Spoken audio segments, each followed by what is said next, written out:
Okay, thank you very much.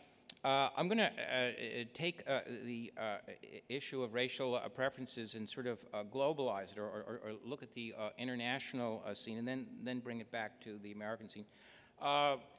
Scholars like Thomas Sowell and Donald Horowitz at Duke, Myron Sr. and several others have looked at racial preferences policies on a global scale, and see in many other countries, in India, in Indonesia, and other places in Africa and Asia, there have been, particularly in university slots, there have often been various types of quota systems for not necessarily underrepresented minorities. Sometimes they're underrepresented majorities. And what they find is, not surprisingly, that they often lead to great animosity on the part of groups that are disadvantaged or disfavored. And it's a particularly intense kind, to the point where, in a number of cases, it's led to outright ethnic riots. Donald Horowitz written a whole book on ethnic riots, and Tom Sowell has written extensively on this too. And one of the questions I take up in my book, which I haven't seen addressed anyplace else, is why is it that racial and ethnic preferences lead to such greater hostility and often violence around the world? And even in the United States, where it hasn't led to violence, nevertheless, it leads to intense dissatisfaction and hatred. And particularly, I ask, why is it that in university admissions, preferences given to wealthy donors or preferences given to legacies, while most people consider them to be sleazy and they disapprove of them, it doesn't seem to have the intensity of ethnic and racial preferences. And I try to answer that question. Legacy preferences and wealthy donor preferences, of course, people understand is mainly a financial situation. The legacies, it's hoped, will give more money if they admit their children, which is probably true. And of course, the wealthy donors, their children get special preferences too. This came home to me, I might say, receiving the Duke University Alumni Magazine. Before going to Princeton, I attended Duke University, and I get their alumni magazine. And they were having their development fund drive one year, and they had listed all the people who had given money to the development fund, and they listed the people in terms of how much money they gave. And if you gave more than $50,000, you were in sort of the first category. And they had the relationship of the people who had given money to Duke to the university itself. And they had T, I think, was like Trinity College, which is the name for the undergraduate school, and I don't know, maybe M was the medical school. People had gone to the medical school. But by far, the most numerous letters of the people, the big bucks donors, the ones who had given, 50, 100,000, 200,000, 300,000, however much they gave, was P. And I said, gee, what is, and it's very, very tiny. I mean, I practically need a magnifying glass to look at the letter. I said, what does P mean? And does anyone know? Parent. These are people who basically got their son or daughter into Duke by coming across with a couple hundred thousand. And later I would actually read, I inferred that, but I had no proof. Later I would read inside stories, and this apparently is very common, and was particularly common at Duke. Duke actually solicited people from very wealthy backgrounds. And one of the ways I'm told it's done is wealthy people who send their kids to Choate or Andover, the guidance counselor or college admissions officer will write a letter to the university and say, Nicole was a fine student here, and her parents were very active in alumni affairs and very generous with the development fund. And most people think that this is really sleazy. But it doesn't tend to evoke the same level of passion and hatred that racial and ethnic preferences do. And here, let me give what I think is a reasonable explanation, drawing from contemporary evolutionary psychology and evolutionary biology here. I begin with the claim, which I think anyone who looks around the world will have to agree, that human beings tend to be tribal. We all tend to be tribal. We tend to feel more comfortable with those who we see as our own kind, and our own kind is usually defined in terms of the type of people we were raised with. Do they speak like us? Do they look like us? Do they have the same sort of culture and the same way of looking at things at us? And this tends to be universal. And of course, it leads to often great difficulties. And if you look, the tendency of multi-ethnic, multiracial societies is to have a great deal of tension and very often to break up. I mean, Czechoslovakia, right? The Czechs and the Slovaks had a lot of tension and they went their own way. The former Yugoslavia, the former Soviet Union, the former Austro-Hungarian Empire, and even places like Canada where you have French and you have English, in Spain with the Basques, generally where you have people of different racial and ethnic groups, you will often find it difficult to establish some kind of social cohesion in a nation. It's an effort. It takes an effort. It doesn't just come about naturally. It's rather different if you're in Iceland or if you're in Japan, where everybody essentially is of the same ethnicity. They look back to the same descent community. They see themselves as having common ancestors. They speak the same language. They have similar cultures. It's very easy to keep the Icelanders and the Japanese together in some kind of a coherent sense of a common peoplehood. It's much more difficult to establish a sense of common peoplehood where you have people with different races, ethnicities, who look back to different ancestries. And, well, how do we do it? In the United States, I argue, we've done it by what I call a reciprocity norm. It becomes, at least for economists, the idea of having large numbers of people in a division of labor. We can, at least in the economic sphere, establish positive sum gains so that we can have a growing economy, we can have a growing pie, and everybody in the long run will do well. And to achieve that, we do a much better job if we promote people on the basis of competence and merit, rather than what tribe you belong to or what family you belong to. And we've established over time, it's taken a while, something like a merit system in many areas. The civil service reform was an attempt to do away with cronyism, with tribalism, with political machine type of selection. Certainly our professional sports has taken on a strict sort of merit type of selection process. And I argue that we have a natural tendency to favor our own kind. We have a natural tendency to what is sometimes called ethnic nepotism. And you can see this in many, many areas. To overcome this ethnic nepotism and to establish a much more economically efficient and much more just, as most people would see it, a system of productivity, we develop what I call a reciprocity norm. This reciprocity norm says basically, look, I won't favor my tribe. I won't favor my kin and clan if other people don't favor their kin and clan, okay? We'll have a system that we all consider fair and just, and it leads to greater harmony and also a greater productivity and greater creativity.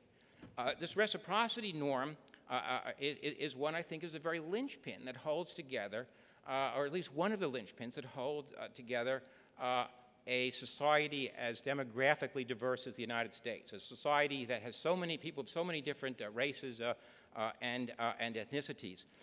When this reciprocity norm is breached, it tends to lead to ethnic rage. And here, let me get a little evolutionary biology in here. Let me draw an analogy here with what evolutionary biologists say about the rage of husbands whose wives are having extramarital affairs. Throughout the world, the major cause of husbands murdering wives is the belief, real or imagined, that their wife is having sexual relations with another man. Now you might ask, well, why? You know, teenagers or 10-year-olds will say, what's the big deal? You know, well, you know, just a little flesh moving around. What's the harm? Well, evolutionary biologists give the following explanation, they say. Men who would respond with rage and retaliation and murder against people who are having extramarital affairs with their wives would clearly deter such behavior they would deter such behavior both on their wives and on their paramours. And so they would be much more likely, children that their wife bear would be much more likely to have their own genes, and the efforts they put to raising a child would help to see that their genes are incorporated into future generations. Now, if you have a genetic predisposition in a male that comes by and is indifferent to their wife having an extramarital affair, well, those genes, evolutionary biologists would say, are not going to be very effective in getting themselves incorporated into future generations, because the wife is going to bear children who carry the genes not of the husband but of the paramour. So a rage response in the face of an interloper, a sexual interloper, is clearly going to have a powerful Darwinian advantage over a genetic predisposition that would encourage males to be indifferent to their wives. That's how an evolutionary biologist looks at the rage response on the part of males in relation to their cheating wives. Now, I argue in my book that there's a very similar tribal rage response. And here, I'm actually taking an aspect of Darwin's original theory that for many years was basically neglected. Darwin said basically that there's two levels of selection. There's selection he didn't know anything about genes, but he realized that there was a selection, natural selection on the individual level, so people who are big and strong and can hunt well, or women who can nurture children well are going to do better in terms of getting their genes in future generations than is the case with people who don't have those individual level advantages. But he also said there's a group level selection, and until recently a lot of evolutionary biologists tended to reject this, and more recently though it's come back into a vogue. No lesser figure than E.O. Wilson, who was sort of the founding figure of evolutionary psychology, has come around to this. And Darwin said basically, look, if you take groups, you take tribes, and you look at around the world, it's usually tribe against tribe warfare. I mean, that's probably the most common human interaction that you can find. And tribes that cohere together, that fight well together, that get information about their rivals and their enemies, and can defend themselves or can be more successful in terms of destroying their neighbor and taking over their fishing area or their hunting grounds, or stealing their wives, that these are the ones who are going to be much more successful in the Darwinian struggle for life. So there's a group level selection. And I think that there is, for the same reason that there is for individual males, a tendency towards a rage and retaliation against men who are having sexual relations with their wives, I think that there is a tribal rage against tribes who breach agreements and breach reciprocity norms here. That the ethnic rage that people like Sowell have talked about and Horowitz have talked about are basically explained here by evolutionary psychology. Now, okay, let me say something about the racial preference policy in the United States. It was first defended not on the basis of diversity enhancement, but on the basis of compensatory justice or restorative justice. The New York Times, in its editorial in the Bakke case, had the title of it, and they were supporting, of course, the University of California against Bakke, was Reparations, American Style. And it was seen as compensation for all the injustices and all the horrendous things that were done to black people during slavery and Jim Crow. And if you read the last chapter of my book, leftists are going to love the last chapter. It's the only chapter they're going to like. I go over just how much worse the Jim Crow system was than most people think. It was basically a white terror state. The compensatory justice rationale was one, until the Bakke case, that was dominant. The problem with the compensatory justice rationale is the following. Compensatory justice, restorative justice, make whole justice requires, A, that it's victim specific, that you make whole or you compensate people who are actually victims. Secondly, you compensate them in terms of the degree of their victimization. If they weren't victimized much, they don't get much. And the third thing is that you have some fair system of burden sharing in terms of who's going to pay for the compensation. Ideally, it's going to be the person who was the victimizer. If you have a collective kind of restorative justice, like, for instance, against, in relation to the Japanese internment victims during the Reagan administration, you can have it as a collective kind of responsibility. The problem with racial preference policy in the United States, whether you're dealing at the university level or whether you're dealing with giving jobs to people who are less qualified, is that it breaks all of those compensatory justice rules. It's not victim specific. The son and daughter of a Jamaican physician who came to the United States in 1970 will get the same consideration as someone who was from Alabama and was the son or daughter of a sharecropper. It doesn't compensate actual victims, certainly not in terms of their level of harm. It breaches the ideal, too, of who's to pay for this. There's no fair burden sharing here.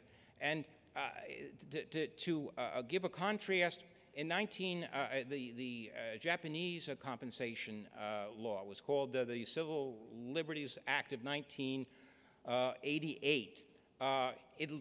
It only compensated Japanese who were put in internment camps. It didn't compensate people Japanese in Hawaii who weren't put in internment camps. It didn't compensate those in New York.